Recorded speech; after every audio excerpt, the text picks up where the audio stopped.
ব্যাপার, আপনি আমার পথ আটকাচ্ছেন কেন এরকম? বাগানে ফুল ফুটবো আর আমি ফুল দিয়ে ঘুমলে কি হইবার পারে? দেখুন, আপনি কিন্তু আপনার সহ্য সীমা ছাড়িয়ে যাচ্ছেন। তোর যে সীমা তো ছোট্ট ব্যাপার, তোমার লাগে আমি 7 সমুদ্র 13 নদী পার করবার পারি না।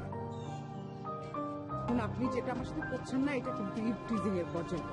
ইভটিজিং? আরে মাইয়া বড় হইলে পোলা বিয়ে করবে চাইবারই পারে। আমি তো তোমার বিয়ে করবার চাই। আপনি আমাকে বিয়ে করতে চান, ভালো কথা। আপনি আমার বাবা মার কাছে প্রস্তাব পাঠান। আপনি রাস্তাঘাটে আমাকে রিক্সা থামে এভাবে করে কেন জ্বালাতন করছেন? আপনাকে যদি পছন্দ হয়, তাহলে বাবা মা যদি যোগ্য মনে করে আমার তাহলে বিয়ে দেবে আপনাকে, ব্যাস। এইসব কি ভাই? এরকম রাস্তার মধ্যে দাঁড়িয়ে দাঁড়িয়ে কিসের জন্য প্রেম করছেন? প্রেম করার জন্য পার্ক আছে, পার্কে গাছ আছে, গাছের ছায়া আছে, আপনারা সেখানে যান, সেখানে গিয়ে প্রেম করেন। আশ্চর্য। ঠিক আছে, যাও গিয়া, আমি ভাই যাবো না।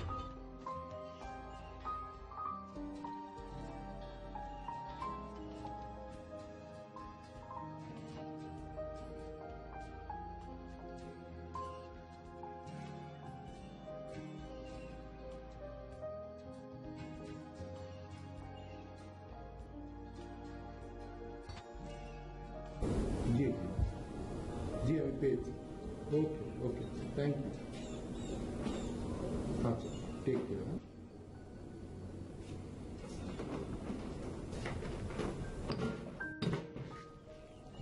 কিরে, তো কেমন দেখাচ্ছে কেন? বাবা আজকে রাস্তায় আবার ওই ছেলেটা জ্বালাতন করতে। ওয়েট ওয়েট ওয়েট, তুই আমাকে খুলে বল ব্যাপারটা কি। রিক্সা করে বাসায় ফিরছি, হঠাৎ করে রাস্তার মাঝখানে পথ আটকে বলছে যে তোমার আমি বিয়ে করতে চাই। মানে কি? তুই নিশ্চয়ই এমন কিছু করেছিস। কি? আহা, তুমি থামো তো। মা, তুমি এটা কি বললা? বাবা, তুমি দেখেছো কি বললো? কেন এখন রাস্তাঘাটে বের হলে ছেলেদের উত্তক্ততার শিকার হতে হবে, ছেলেরা জ্বালাতন করবে, আর বাসায় আসলে এখন তোমার এসব কথাবার্তা শুনতে হবে উল্টো পাল্টা? আমি মেয়ে হয়ে জন্মেছি, এটাই আমার দোষ। তুমি থামো তো। হ্যাঁ, আমি তো থামবো, আগে একটা অঘটন ঘটুক, তারপরে। আমরা যেন আর স্কুল কলেজে পড়িনি। আহা, ওর বয়সটা একটু ভেবে দেখো। ওর বয়সটা তুমি ভাবো। কত করে বললাম ভালো একটা ছেলে আছে, বিয়ে দিয়ে দাও। না, মেয়ে উচ্চশিক্ষায় শিক্ষিত হবে। আচ্ছা শোনো, সব বয়স আর সব সময় তো এক না, তাই না? ওর সাথে মানায় এমন একটা যোগ্য পাত্র পেতে পারো কি? কেন, আমি বিয়ের পর পড়াশোনা করিনি? তুমি আমাকে বাধা দিয়েছিলে?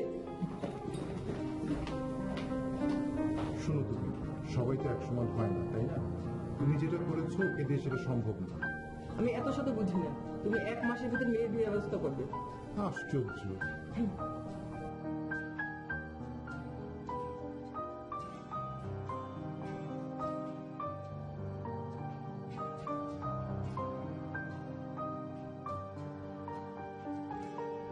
খেপে আছিস কেন? না, তেমন কিছু নেই। ইন্টারভিউ করে কিছু হয়েছে নাকি? আমাদের পাড়ায় একটা মেয়ে থাকে না? হ্যাঁ থাকে। সে আজকে কি করেছে তুই জানিস? সে আজকে একটা মোটর সাইকেলে চড়া ছেলের সাথে রাস্তা আটকে প্রেম করছে। আমি বুঝতে পারছি না, এটা তোর অসুবিধাটা কি? বুঝতে পারছি। তুই আমাকে একটা জিনিস বলতো, তুই আসলে আর্টসের না? আর্টসের, হ্যাঁ হ্যাঁ আর্টসের, ঠিকই আছে। সায়েন্স হলে আসলে তুই কথাটা বলতে পারতি। এখানে সায়েন্স বা আর্টস আসছে কোথেকে আমি সেটা তো বুঝতে পারছি না। ডাল, তুই প্লিজ থাম। আমি ডাল না, বলতে হবে তুই তো আমার চেয়ে বেশি ব্রিলিয়ান্ট।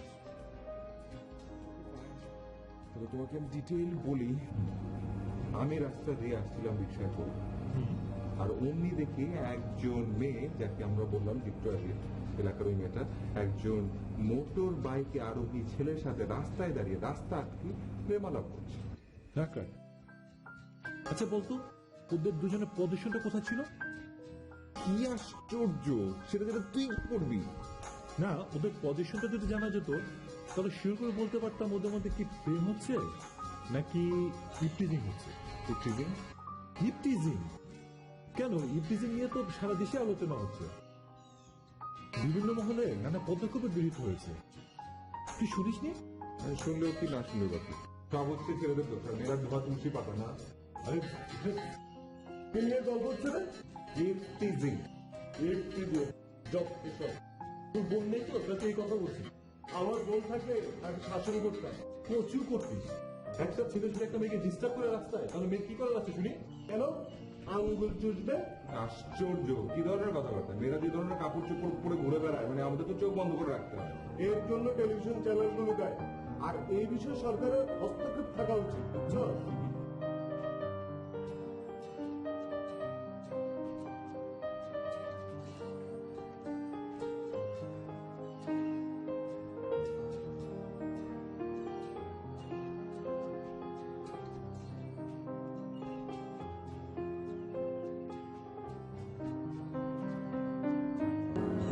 কিরে মা, ঘুমোচ্ছিস?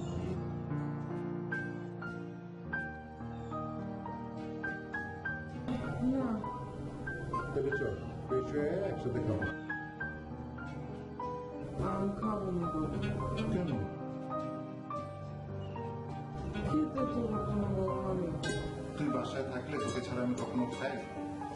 খাওয়াটা কেন রাগ করে যাচ্ছিস? চল। না করবো না তো কি করবো? আর আমাকে বিয়ে দিতে যাও কেন তোমরা? বিয়ে করবি না তুই না চাইলে? তাহলে মা বলে কেন সবসময় বিয়ে দেওয়ার কথা? আসলে তোর মা তো তোকে অনেক ভালোবাসে, তাই আমার চেয়ে তোর মা তোর ভালোটা বেশি চায়। তুমিও মার পক্ষে। আরে দূর, আমি যদি তোকে বিয়েও দিই তাহলে আমার কাছেই রাখতো। তোর পাশাপাশি একটা ছেলেও পাবো। বাবা আমার ঘোড়া লাগে আগে শেষ হোক, তারপর শোন, বিয়ে সাথে। তোকে একটা মজার কথা বলি। তোর মার সাথে যখন আমার বিয়ে হয়, তোর মায়ের ম্যাট্রিক পরীক্ষার আর 6 মাস বাকি ছিল। তারপর রাত জেগে আমি ওকে অঙ্ক করাতাম। যখন রেজাল্ট আউট হয়, দেখা গেল সে অঙ্কে লেটার পেয়েছে। তারপরে তোর মার যে কি ভক্তি আমার জন্য। শোন, তুই ফ্রেশ হয়ে আয়, একসাথে খাবো। আচ্ছা ঠিক চল।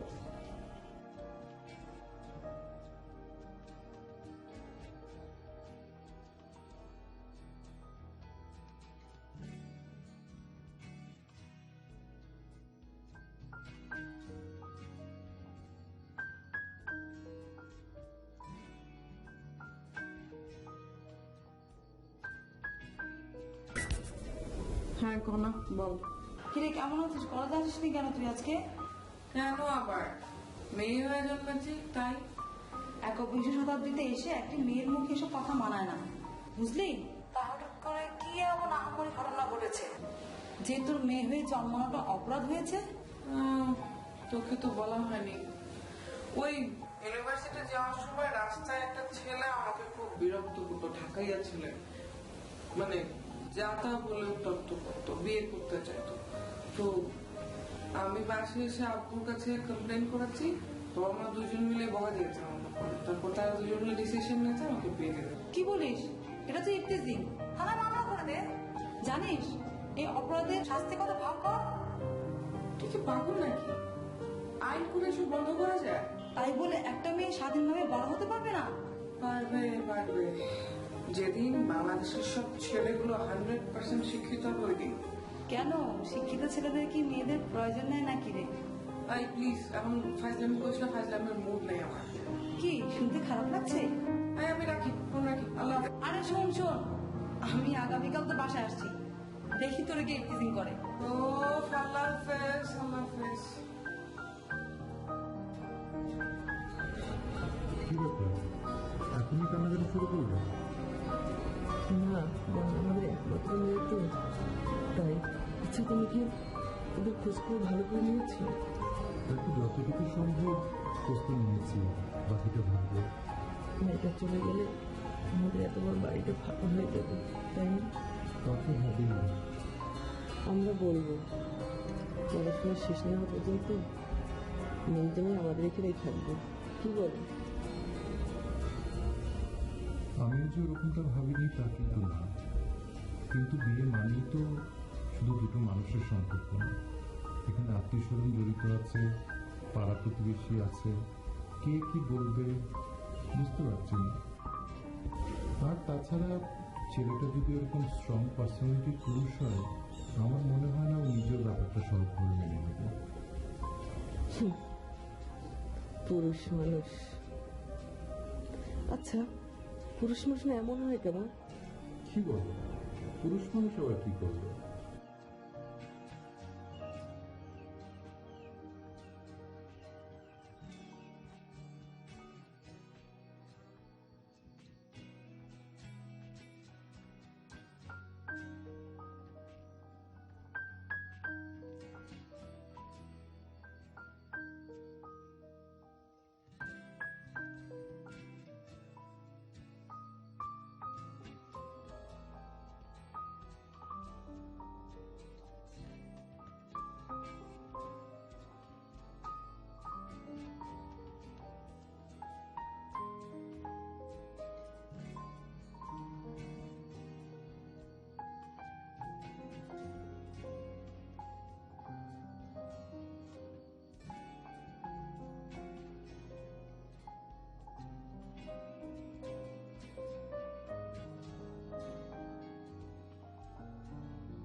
আচ্ছা আচ্ছা আমরা কোনো ভুল সিদ্ধান্ত নিচ্ছি না তো?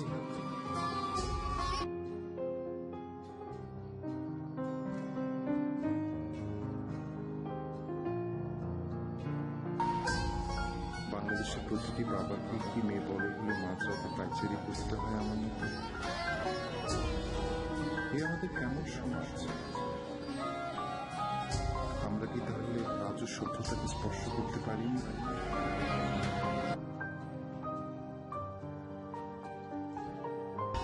এত দুর্বলতা আমাদের, আমরা আমাদের মেয়েদের নিরাপত্তা দিতে পারছি না তাকে স্বাধীনভাবে বড় হতে দিতে। ছি ছি কি লজ্জা!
বন্যা,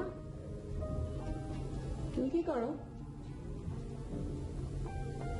কিছু না, কেমন ভালো? মন খারাপ কেন? ও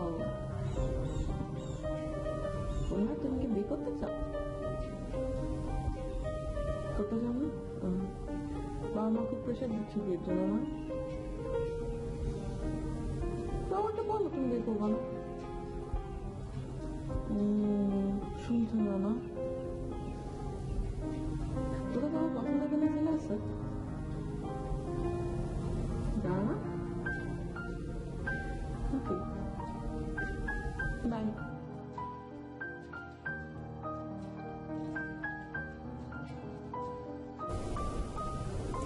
এটা কিন্তু বেশ সুন্দর হয়েছে, ওকে মানাবে তাই না? দেখো তোমার মনে আছে আমাদেরকে মা আমাকে দিয়েছে? হ্যাঁ, এগুলো তুমি তুলে রাখো না, মায়ের একটা স্মৃতি। কি যে বড়, আমার মেয়েকে আমি সাজাবো, যা তেমন খুশি তেমন সাজাবো, তাতে তোমার কি? না, আমার কিছু না, তোমার ইচ্ছে মতো তোমার মেয়েকে সাজাও। এই হাতটার কথা তো মনে আছে? কি যে বলো, মনে থাকবে না? বিয়ের পর যখন দিল্লি গেলাম তখন নিয়ে এসেছিলাম তোমার জন্য। মাকে কিভাবে ফেস করবো সেই ভয়ে তুমি 6 মাস এটা লুকিয়ে রেখেছিলে। আর তুমি কত এনে বিনিয়ে তারপরে মাকে বুঝালে। সেই দিনগুলো যে কত সুন্দর ছিল, তাই না? মানে কি, এখন কি দিনগুলো খুব অসুন্দর হয়ে গেছে? মেঘে মেঘে কখন যে বেলা হয়ে গেল, আর আমরাও বুড়ো হয়ে গেলাম। তুমি বুড়ো হলে কখন? তোমাকে চাইলে এখন একটা বিয়ে দেওয়া যাবে। পাত্র দেখবো নাকি? আরে থামো তো, তুমি লজ্জার সময় মাথা খেয়েছো, তাই না? ভাই শুনো না, ওই গানটা একবার শোনাবে যেটা প্রথম দিন গেয়েছিলে? বুড়ো বয়সে ভীমরতি না? এই যাও খোঁজ নিয়ে দেখো বিয়ের কি বাকি হইল। হ্যাঁ, তাই দেখছি।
কে মা ঘুমোসনি? কি ব্যাপার, কোন দুঃস্বপ্ন? বাবা মেয়েরা এরকম অসহায় কেন? কে বলেছে তোকে? সৃষ্টিকর্তা অনেক গুণাবলী দিয়ে একটা মেয়েকে জন্ম দিয়েছে। একটা জিনিস তুই খেয়াল করে দেখ, একটা দেশকে কি বলে? মাদারল্যান্ড। আমরা ভাষাকে কি বলি? মাতৃভাষা। পৃথিবী।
দোস্ত মিষ্টি খাও, ভালো একটা সুখবর আছে।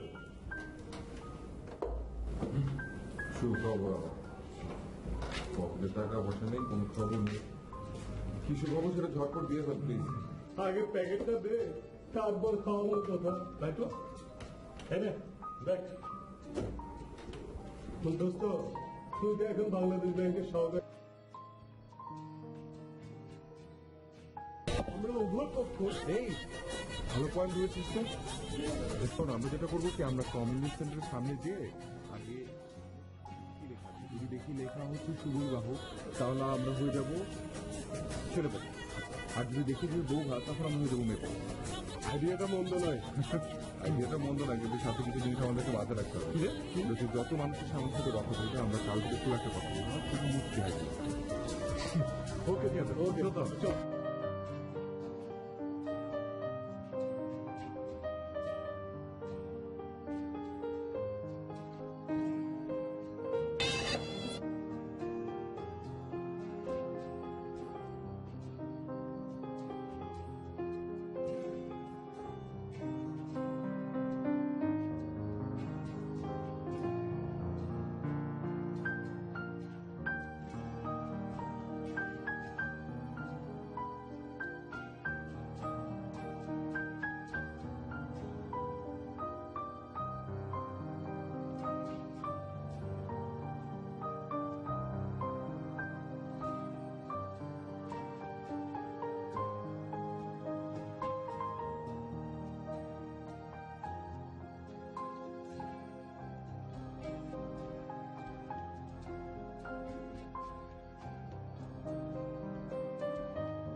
এই বিয়ে হবে না। না, বিয়ে সাহেব বলবেন না, বিয়ে সাহেব বলবেন না, আপনি বা বিয়ে সাহেব না, আপনি ব্যাপারটা ওকে বুঝিয়ে বলেন। এই বিয়ে হবে না। কেন হবে না? আপনি কারো উপর কেন কেন হবে না আপনি জানেন না? আমি জানি। হ্যাঁ, এত কিছু ছাপিয়ে আমার ছেলে, আমার খুনের মতো ছেলে সর্বনাশ করতেছিলেন আপনি আপনি। কি বলতে চাচ্ছেন? আপনি কি বলতে চাচ্ছেন ভেঙে বলেন। আপনি আমার মেয়ের সব, আপনার মেয়ের সব সবকিছু আমাদের বলেছেন, সবকিছু বলেছেন। আমার মেয়ে কি আছে যে আপনাকে সবকিছু বলবো? মেয়ে, দেখুন আমার মেয়ের কান্না দেখতে দেখুন। কি আল্লাহ, কি বসে আছিস কেন? ওঠ। আপনি কি বলতে চাচ্ছেন? এই একটা ছবি কি প্রমাণ করে দেয় যে এই সম্পর্ক ছিল? আমি কেন বলবো? আর সারা দেশের মানুষকে দেখাম, সারা দুনিয়ার মানুষকে দেখাম। আশ্চর্য, আমি বুঝতে পারছি না একটা ছবি কি প্রমাণ করে এগুলো? কি প্রমাণ আমার করছে? মেয়েটা কিছুদিন আগে এফটিজিকে শিকার হয়েছে, সেটা কি আমার মেয়ের কোনো দোষ? না, আপনার মেয়ের দোষ না, আপনার মধ্যে দোষ কি দোষ না সেটা আমাদের জানার বিষয় না। এক হাতে কখন তালি বাজে না, নিশ্চয়ই কিছু না কিছু আছে এর মধ্যে। আমি এখানে বিয়ে দিতে পারবো না, আমার ছেলের জীবন নিয়ে আমি সিনেমিনি খেলতে পারবো না। কি হলো, কি বলবো? শুনেন এই মুক্তার, না ভাই ভাই ভাই, অনেক হয়েছে ভাই, অনেক হয়েছে। আপনি আমার মেয়েটার জীবনটা নষ্ট করবেন না না, ভাই। নষ্ট না ভাই, আপনি আমার ছেলের জীবন নষ্ট করতেছিলেন। মাফ চাই। একটু কথা শুনে না, আমাকে ক্ষমা করবেন, আপনাকে অসংখ্য ধন্যবাদ। আমি কিভাবে এখন সমাজে মুখ দেখাবো, আমি কিভাবে মুখ দেখাবো?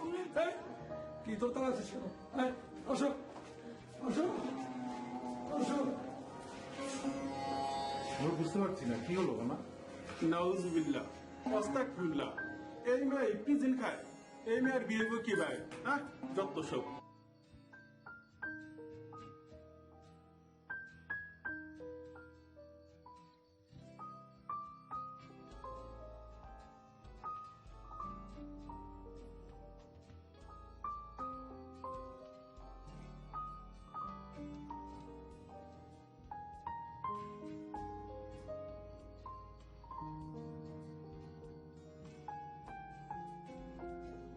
আপনার কেউ কিছু না মনে করলে একটা কথা আমি বলতে চাই। আমরা তিনজন আপনাদের এই বিয়ে প্রোগ্রামে ইনভাইটেড কেউ না। আমরা শুধুমাত্র মজা করতে করতে এখানে চলে এসেছিলাম এবং সেজন্য আমরা আপনাদের সবার কাছে হাত জোর করে ক্ষমা চাচ্ছি।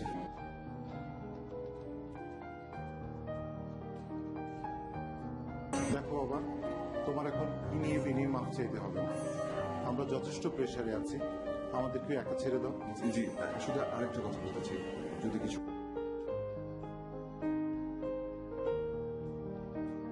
যদি আপনারা কেউ কিছু মনে না করেন তাহলে আমি এই কনেকে বিয়ে করতে চাই। এখন, এই মুহূর্তে। খবরদার আর একটা কথা না, আমি আর একটা কথা শুনি। আমার কাছে দয়া দাক্ষিণ্য কোনো দরকার নেই। প্লিজ এখন চলে যান। আমি আপনাকে দয়া দেখাচ্ছি না। আমি আপনাকে কোনো দাক্ষিণ্য দেখাই। ইনফ্যাক্ট একটু আগে যে ঘটনাটা ঘটলো সেই ঘটনা আমি আপনাকে বুঝেছিলাম একদিন আপনাকে রাস্তায় দেখি, কিন্তু এখন বুঝতে পারছি সবই ভুল, সবই মিথ্যা। এবং কথাটা একটি, সেটা হচ্ছে আমি সত্যিকার অর্থে আপনাকে বিয়ে করব। শোনো, তুমি বিয়ে করতে চাইলেই তো হবে না। আমি তোমাকে চিনি না, জানি না, তুমি এসে বললে আমার মেয়েকে বিয়ে করতে চাও আর আমি তোমার হাতে তুলে দিব। আঙ্কেল, কিছু যদি মনে না করেন একটু ইন্টারফেয়ার করতে। আমি ওর বন্ধু হিসেবে বলছি না, আমি ওকে যতটুকু চিনি জানি সেই হিসেবে বলছি। আমার এই বন্ধুটা ছেলে হিসেবে খুবই ভালো। প্লিজ, তোমার মতো একটা ছেলের রিকমেন্ডেশনে আমি আমার মেয়েকে একটা অপরিচিত ছেলের হাতে তুলে দিতে পারি না। ওর আজকের দিনটা খুব খুব ভালো একটা দিন। ওর আজকে সকালবেলা একটা সুখবর এসছে, বাংলাদেশ ব্যাংকের সহকারী পরিচালক হিসেবে আজকে অ্যাপয়েন্টমেন্ট লেটারটা আমার হাতে পেয়েছে। আপনারা যদি চান তাহলে বাংলাদেশ ব্যাংকের খোঁজ নিয়ে দেখতে পারেন যে আমার দেওয়া ইনফরমেশনগুলো বা আপনার বন্ধুর ইনফরমেশনগুলো ঠিক আছে কিনা। প্লিজ, আমার মেয়েটাকে আমরা অনেক প্রেশার দিয়েছি, আর ও আজকালকার মেয়ে হয়েও বাবা মার পছন্দ মতো বিয়ে করতে চেয়েছে, কিন্তু আমরা ওর জন্য সঠিক পাত্র খুঁজে আনতে পারিনি। আমি ওর উপর আর কোনো প্রেশার দিতে চাই না। ওর সিদ্ধান্তই আমাদের সিদ্ধান্ত হবে। আমার এখানে কিছু বলার নেই। বাবা, আমি বিয়ে করবো না, আমি কখনো বিয়ে করবো না। কেন বিয়ে করবেন না? কেন বিয়ে করবেন না? পাত্র হিসেবে আপনার আমাকে পছন্দ না? আমি নিজের সম্পর্কে খুব ভালো কিছু বলতে পারবো না, তবে এতটুকু বলতে পারি বিয়ের পর আমি আপনাকে ভালো রাখবার চেষ্টা করব, ভালো রাখব। কিন্তু তোমাকে আমাকে একটা কথা দিতে হবে। জি, তুমি বিয়ের পরে ইফটিজিং করতে পারবে না।